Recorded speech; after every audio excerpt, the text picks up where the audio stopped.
राष्ट्रपति जी, आपसे मिलकर के बहुत खुशी हो रही है और पिछले वर्ष हम वाशिंगटन में मिले थे। उसके बाद हमारे संबंधों में एक नई गति आई है, नई ऊर्जा आई है और कई विषयों में हम बहुत मिल करके आगे चल रहे हैं। Mr. President, it's a pleasure to meet you here in Avia.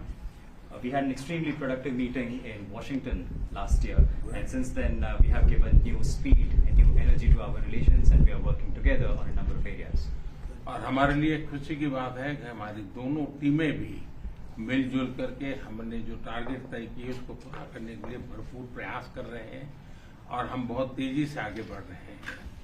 And we are also happy that our teams have also been working in close coordination and engagement, and they have been working towards achievement of the targets that we had set for ourselves last year. Excellency, Paschim Asia में शांति के जो प्रयास प्रगति हुई है, इसके लिए मैं आपका अभिनंदन करता हूं। Mr. President, I commend you for your leadership on the progress that has been made in the efforts to restore peace in West Asia. आपके इन प्रयासों के कारण पश्चिम एशिया में शांति की एक नई किरण नजर आ रही है और हम आशा करते हैं कि चिरस्थायी शांति बनेगी।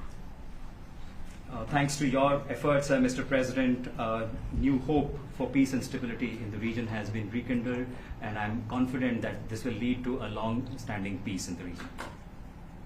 एक्सेलेंसी, आप और हम सभी इस बात से सहमत हैं कि हॉर्मुज का खुला रहना एक वैश्विक अर्थव्यवस्था के लिए बहुत ही अनिवार्य है। Mr. President, you and I agree that keeping the Strait of Hormuz open is vital for the global economy. Excellency, हम हमेशा कहते रहे हैं कि फ्रीडम ऑफ नेविगेशन सुनिश्चित होना चाहिए और इस पर हम सब ने मिलकर के बल देना चाहिए। India has consistently emphasized the importance of ensuring freedom of navigation, and we should work together and place a particular emphasis on that. Excellency, आप जानते हैं कि मैरीटाइम ट्रेड की दुनिया में भारत के लाखों सी फेरर्स आज दुनिया के अलग अलग समुद्र में अपनी सेवाएं दे रहे हैं, विश्व की प्रगति में बहुत बड़ा योगदान दे रहे हैं और मैं समझता हूं कि उनकी सुरक्षा भी उतना ही महत्वपूर्ण है। Mr. President, you are aware across the world, Indian seafarers in hundreds of thousands are working and they're performing their duties across global maritime trade routes, including the Strait of Hormuz, and their safety is of utmost importance to us. Excellency, समझौते के लिए शांति के प्रयासों में आपने भरपूर प्रयास किया है।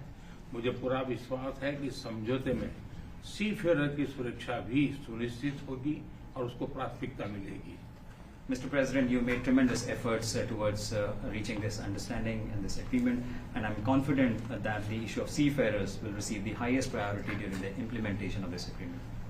एक्सेलेंसी, मैं फिर एक बार पश्चिम एशिया में शांति बहाल कराने के आपके भरसक प्रयासों का मैं पूरी प्रशंसा करता हूं और आपका अभिनंदन करता हूं।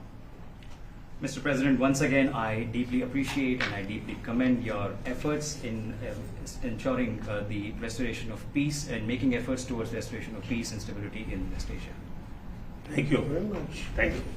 Thank you. Friends, thank you.